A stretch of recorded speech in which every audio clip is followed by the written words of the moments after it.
السلام عليكم ورحمة الله وبركاته. مساء الخير عليكم وأهلا وسهلا بكم في قناتي بيتك أحلى مع شيمو. ربنا يأتينا في الدنيا حسنة وفي الآخرة حسنة وقنا عذاب النار. النهاردة إن شاء الله هنعمل مع بعض شوية قرص كده حلوين قوي. أنا كنت عاملاهم في روتين بس حبيت إن أنا أنزلهم كده في فيديو صغير لوحدهم عشان لو حابين تاخدوا الطريقة ما تقعدوش تبحثوا عنها يعني في الروتين. أنا كان عندي لبن رايب فكان عندي كمية يعني فحبيت إن أنا أعمل بيهم، يعني أنا أحيانا بعمل بيهم معجنات بيتزا، بس المرة دي حبيت إن أنا أعمل بيهم قرص بتطلع تحفة جدا جدا مع القرص.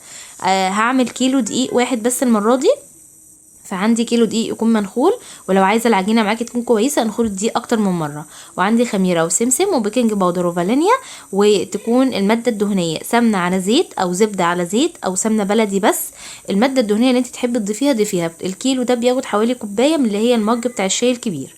وعندي اللبن الرايب يكون دافي، لو ما عندكيش لبن رايب ممكن ان انتي تحطي زبادي، ما عندكيش زبادي ممكن تحطي لبن عادي، بس هي بتبقى تحفه جدا جدا باللبن الرايب. كمان لو عندك سمنه واللي هو بيطلع منها لما بنفضل نضربها دوت اللي هو اسمه الخض اللي بيطلع منها ده بيبقى حلو قوي قوي وجميل. كمان حطيت عليها معلقه من اللبن البودره كده كبيره ورشه من الملح، ونخلت الدقيق ده اكتر من مره عشان يبقى معاكي العجينه هشه وجميله. هخلط المكونات الجافة كلها مع بعض. السمسم ده برضو حلو قوي، طعمه هو اصلا مفيد يعني، فانا بحط منه معلقة بس كده بعجنها مع الحاجة بيبقى كويس. كيلو دي اخد معايا 6 معالق كبار صغيرين من السكر، 6 معالق صغيرين، ولو هتحطي بالكبير يبقى 3 معالق، وكيس بيكنج باودر، وانا حطيت باكو واحد بس فانيليا. لو انتي مش حابه تضيفيها ما تضيفيهاش. كمان احيانا ممكن تعملي القرص دي بالبيكنج باودر بس من غير الخميره، بس انا بحط لها خميره عشان اخمرها. هخلط بقى المكونات الجافه دي كلها مع بعض، والماده الدهنيه عندي طبعا مسيحاها زي ما انتوا شايفين كده. هبدا ان انا انزل بيها على المكونات ديت، بس اهم حاجه نخلط الحاجات الجافه دي كلها مع بعض. لو انتي مش واثقه ان الخميره بتاعتك كويسه وعايزه تختبريها، المفروض ان احنا هنحط شويه الخميره معاهم شويه سكر وهندوبهم في شويه ميه فتره، هنسيبهم كده على جنب لحد ما نبدا نختبر الخميره معانا. انا واثقه من الخميره بتاعتي ان هي كويسه وعارفه ان هي تمام، فحطيت منها على طول. زي ما بتشوفوا كده انا لما بجيبها بفضيها من الباكو بتاعها، بحطها في برطمان وبحطها عندي في التلاجة. هجيب بقى المادة الدهنية وهبدأ ان انا انزل بيها كده زي ما انتوا شايفين في البولة، ومفروض ان انا هفضل اخلط الدقيق مع المكونات دي كلها مع المادة الدهنية لحد الدقيق عندي ما يتغلف ويبقى عامل زي الرملة كده بالظبط. هنفضل نبس فيه زي ما تكوني بتعملي كحك بالظبط. مفروض بقى ان انا هقلب كده، وبعد كده هبدأ ان انا اعمل بايدي كويس قوي لحد ما يختلط كله يبقى زي الرملة معايا. هو الخطوة دي بتاخد منك وقت شوية، بس لازم تتأكدي ان انتي بتعمليها كويس عشان خاطر الخطوة دي اساسية. بعد كده بقى عندي اللبن رايب انا مدفياه على النار مش مسخناه قوي. هبدا ان انا انزل بيه تدريجيا، مش هنزل بيه طبعا كله مره واحده عشان خاطر ممكن الدقيق معايا ما يقبلش كتير، ممكن يقبل كوبايه كوبايه الا ربع، فهبدا انزل تدريجيا لحد ما العجينه معايا تتلم وتبقى تمام. طبعا اللي عايزه تطلعي عجينه كويسه ناجحه لازم ان انت تديها حقها في العجن، يعني اقل حاجه مثلا ربع ساعه في عجينه زي كده هتبقى معاكي ملمسها ناعم جدا جدا. وبص زي ما انتوا شايفين كده بالشكل ده.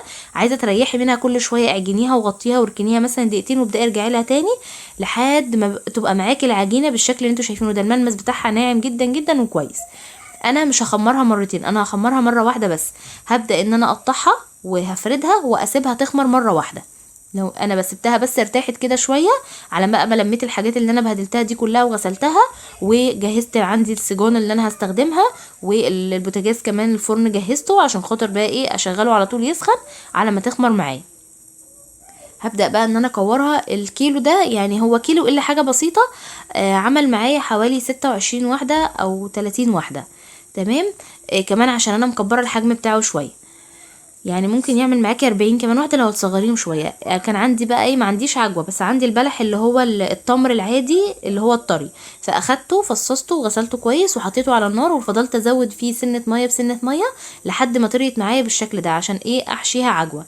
بس صراحه يعني هي طلعت تحفه قوي. اللي انا بحب الساده، فالساده بتبقى جميله قوي. للناس بقى اللي بتحب الحشو والحاجات ديت هتبقى جميله قوي برضو بالعجوه لو انت بتحب العجوه. ده الحجم بتاعها كده زي ما انتوا شايفين. هبدأ ان انا اعملهم كلهم بسوى واحد وهكورهم كده، وهبدأ ان انا ابطط فيهم واحدة واحدة. طبعا نحاول ان احنا نعملهم كلهم حجم واحد عشان خاطر السوى.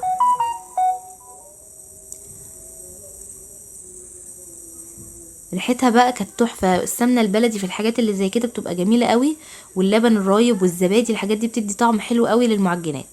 ده كده الشكل بتاعها. ببدأ ان انا احطها بس كده في الصاج وبنزل بيها، يعني بضغط عليها ضغطتين حاجه بسيطه بس عشان يبقى فيها ارتفاع، عشان خاطر تبقى طريه ما تبقاش ناشفه معايا في الفرن. اهو بالشكل اللي انتوا شايفينه ده كده.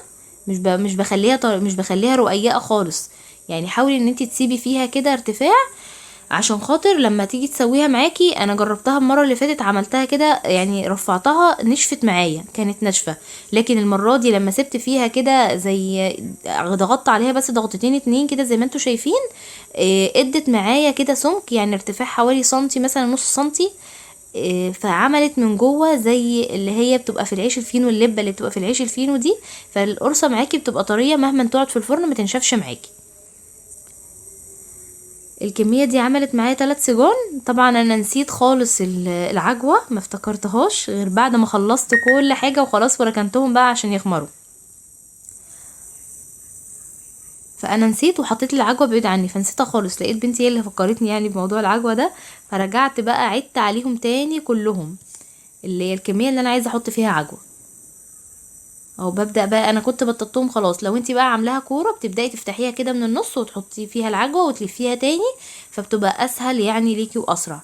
هنا بقى هبدأ، فهسيبهم بقى طبعا دول لانهم كانوا ارتفعوا خلاص وبدأوا ان هم يخمروا معايا، فهركنهم بقى، هسيبهم اخر حاجة خالص، اسويهم اخر حاجة. طبعا اول ما تبدأي ان انتي خلاص بقى هتخمر معاكي، المفروض ان انتي بقى بتحطيهم في مكان كده وتغطيهم عشان خاطر يخمروا معاكي ويبقوا كويسين. وممكن كمان تسخني الفرن شوية وتطفيه وبعد كده تحطيهم فيه، برضو هيخمروا معاكي بسرعة لو انتي مستعجلة. لازم قبل ما ندخل اي معجنات الفرن لازم يكون الفرن سخن كويس جدا. ما ينفعش ندخل المعجنات على فرن بارد، لا لازم يكون الفرن سخن قوي.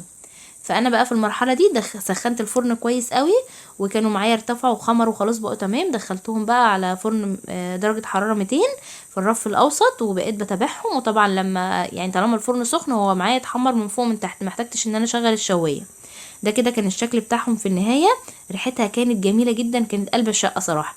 اي كده معجنات او مخبوزات بتعمل معانا ريحه حلوه قوي في الشقه، وكمان بيبقى فيها خير كده وبركه. هي حلوه قوي. ممكن كمان الساده دي تحطي عليها جبنه وتاكليها بالشاي، تنفع معاكي للفطار وتنفع معاكي للعشاء.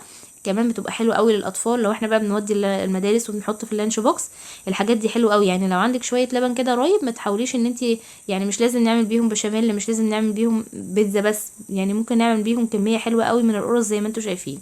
اتمنى يا رب يكون الفيديو عجبكم والطريقه عجبتكم. ما تنسوش تحطوا لايك، واشوفكم في فيديو جديد ان شاء الله.